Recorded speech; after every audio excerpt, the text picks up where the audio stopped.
Japanese horror stories taking place in a school kinda seem to be a dime a dozen these days. There's something about school children that the Japanese just love to throw into horrible situations. Really, we're not that much different in North America. I mean, think of all the horror movies that star a cast of adolescents dealing with some horrible killer or unknown terror. There's something satisfying about watching someone still young and in an environment everyone grew up in. It's a pair of shoes that's one size fits all. It doesn't matter who you are, chances are you've probably gone to school at one point in your life, and because of that, it's an easy role to identify with. RPG Maker games are no different, often starring somebody younger. You know, Yume Nikki, Space Funeral, Corpse Party, Mad Father, they all star people who are either children or relatively young. The creator of Mad Father, Sen, also made another RPG Maker game called Misao, this one more so in the spirit of traditional high school horror. I think it came out like a year beforehand, but yeah, either way, back when I made that Mad Father video like 3 years ago, I said I'd talk about this one sometime, and I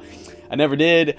Whoops, I guess we're doing it now. Now, like a lot of RPG Maker games, it recently got a retail release on Steam. It seems a company called AGM Playism recently acquired the publishing rights to a lot of RPG Maker games. Games like Mad Father, The Crooked Man, hell, even Yume Nikki itself now has a port on Steam. It's free to play, of course, as it should be. The Steam version released as Misao Definitive Edition. It sports many improvements over the original. I'll get to the specifics later, but this is the version I'll primarily be reviewing. I've actually been meaning to play this one for years now, and now that it's finally landed on Steam, I figured now's a better time than ever. The title screen is considerably different between versions. In the original, it was styled similarly to Mad Father's, with a simple silhouette of the character. This time, we've got a close-up of the character, staring you dead in the face. It's a much more intimidating title screen. The muted reds really give you this hellish vibe, and I like that a lot. I think it's a stronger title screen than the original. When you start the game, you'll get a selection between a male and female protagonist. It won't affect the story as a whole, but I think there's some minor dialogue differences. Actually, you know, I think this is the first RPG Maker game I've played that lets you pick whether you want to be a boy or a girl. Well, you know, other than Flesh Child, but that game kinda got canceled. Oops. There's the classic warning. A lot less overdramatic than the original warning. In the original game, it said, playing this game is not advised to those unable to make a clear distinction between reality and fantasy. Yeah, like, don't play this if you think these 16-bit pixel characters are real. They can tell the difference. Maybe you couldn't when you were a kid, but I could. The game starts up with our protagonist having visions in his sleep of a girl named Misao calling for help, telling us to find her. Misao was a classmate who went missing a couple of months ago. She was quiet and got picked on a lot by her peers. Fast forward to class that day, and we're in deep thought about what this cry for help could mean. Wait, what is that guy in the back doing? Dude, you can't eat your lunch in the middle of class, dude. Wait, where's the teacher? You've got guts to ignore my lecture. What are you getting mad at me for? I'm not well, get mad at him! Later in the day, we sit down to have lunch with our friend Ayaka, a girl who has a big crush on the teacher. Gotta put on some hand cream. Mr. Kurata has a thing for hands.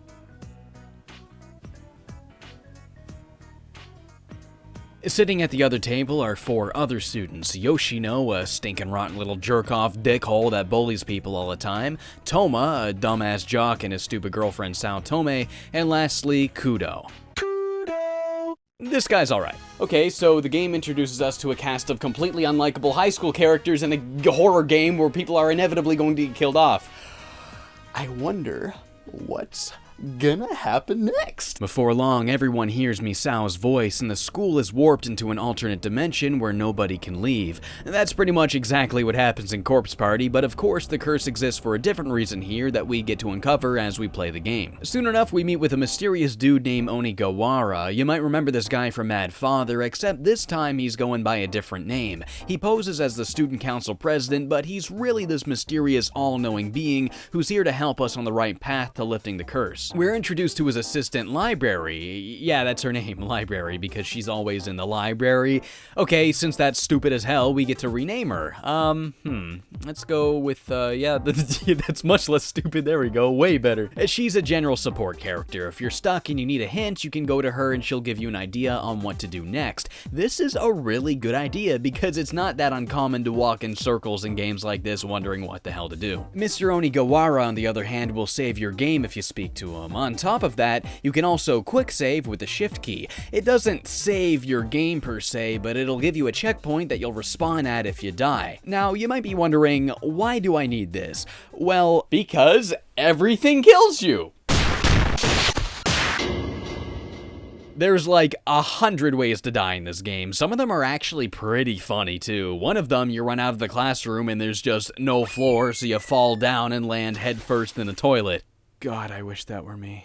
In any other game, this would be pretty annoying, but as long as you quick save when you enter every room, and I mean there's no reason not to because you can do it instantly with a push of a button, it's actually pretty fun watching all of the different death scenes. There's even a catalog that keeps track of them all, which kind of encourages the player to deliberately look for them. I think that's rad. So if you played anything like The Crooked Man, Corpse Party, or of course Mad Father, you pretty much know what to expect here. It's pretty much a 16-bit Silent Hill level, but without the combat. You'll search the school for a series of keys in the shape of different items, figure out where to use the item, and advance the plot, and you know, I'm starting to wonder how many videos I've said that exact same phrase in, but that's just the way you describe these games, so the goal in the end is to find 6 key items and use them to perform a ritual that'll lift the curse. These were 6 objects that belonged to Misao, like a pair of boots or a cell phone or whatever. In the original version, though, you were finding 6 pieces of Misao herself. Her legs, her brain, her heart. Jesus, this is gruesome.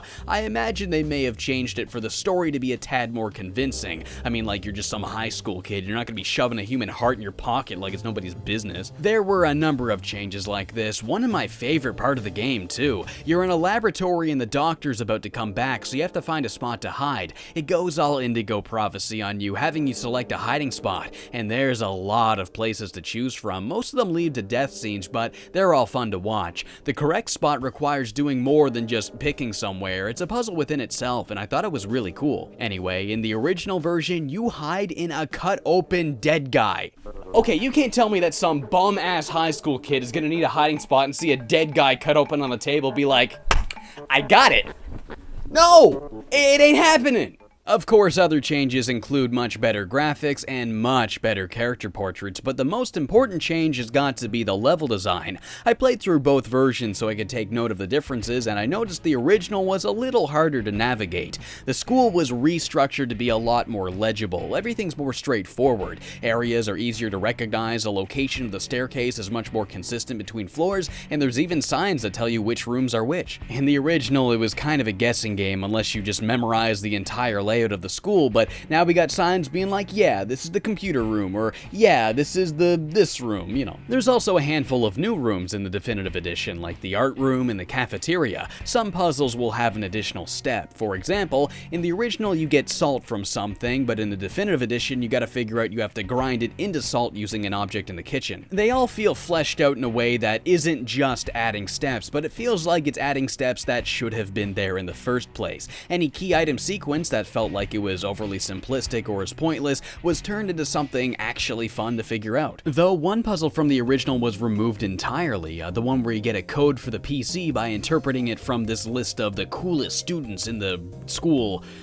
Wait, where's me? I should be on this. I thought it was a really neat puzzle. I'm really unsure why they removed it. One thing I really like that they added to the definitive edition is that it prompts you with an exclamation mark when you're near an object you can inspect or interact with. That's really nice because now I actually know what I can and can't look at, so I'm not just mashing the button while hugging each wall looking for stuff I can investigate. They also added this to the Steam version of Mad Father, which also sports a total graphical overhaul. Pretty nice, though it makes me wonder why they didn't also call it Mad Father Definitive Edition, since it's not just a port. Throughout the game, you'll see a number of flashbacks slowly explaining what exactly happened to Misao and why her spirit wants revenge. It's made pretty obvious early on that it's all of the bullying that instilled this rage in her, but there's also a pretty nice twist regarding her actual disappearance. At the very end, there's a part when you have to decide who to sacrifice to finish the ritual. Depending on your choice, you'll get one of 2 endings, the bad ending and the good ending. But unlike some ending choices in other games, I found this one to be rather interesting. I'm not going to spoil who you have to pick or even what the options are,